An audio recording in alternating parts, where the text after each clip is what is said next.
All right, guys. So this is going to be a quick review of our two-quote race. The only thing we're adding this time is we're going to be doing a compare and contrast. So sometimes you have to provide two pieces of text evidence to support your answer and compare, which means I'm looking for how things are similar. That's what I want you to put here. Or contrast, which means I'm looking for how things are different, which is what I want you to put here. In order to write two pieces of text evidence, I want us to follow this formula, which is what I want you to put here.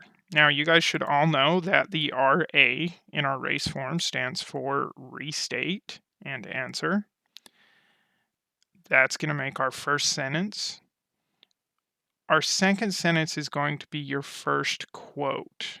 Remember that we're using direct quotations in this class. And make sure you put quotation marks around each one. Each of your direct quotes, sorry. Your third sentence, you're going to restate with a, does anyone remember what this was? We talked about them very briefly yesterday. These are transition words. So you're going to restate with a transition, something like similarly, yet, on the other hand, but, and a slightly different answer. So you are going to be giving me two answers for these. That being said, the transition words you pick are going to depend on whether you're doing a compare or a contrast. Something like similarly means you're comparing them. This is like this. Similarly, this is like this. Something like but is going to be a contrast, where you're showing differences. This is like this, but this is like this. It's different because of this. After you've done that, you're going to give me a second citation. Now, again, this second citation should start with something like, according to the chart, or the text says, the author states, something like that. And then finally, right here at the end, in our fifth sentence, you're going to give me an explanation. These quotes show how these two things were alike or how these two things were different. All right, so I have an example here that I'm going to walk through with you guys.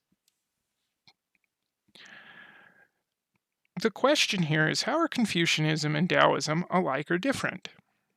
So I chose to talk about how they're different here. You guys should already be familiar with Confucianism. We're just going to touch back off on it briefly today. And then we're focusing on Daoism today.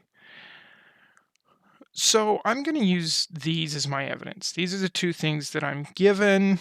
They're what I can use. So the first thing I did is restate Confucianism and Daoism are different. Again, I picked different because, and then I throw my answer in there, of the differences in how a society operates. In Confucianism, the chart states, notice that I said which chart. I labeled that it was Confucianism. In Confucianism, the chart states social order. Remember, you can throw these three dots in if you need to shorten a quote, but it can't change the meaning of the quote. Should be based on family relationships. Respect for parents and elders is important to a well-ordered society. And we can see that up here. All I took out was harmony and good government to try and clean this up. Now I have my transition word on the other hand. In Taoism, referencing to this chart, a universal force guides all things. And that I pulled out from right here. This shows how these are different. Now I need to throw my explanation on there. These quotes show that Confucianism relies on family to guide their civilization, while Taoists believe that an unseen force controls decisions and fate. This is how I'd like you to do two-quote race form. We've got a couple of those that I want you to do today while you're learning about Taoism. All right, guys, good luck with this.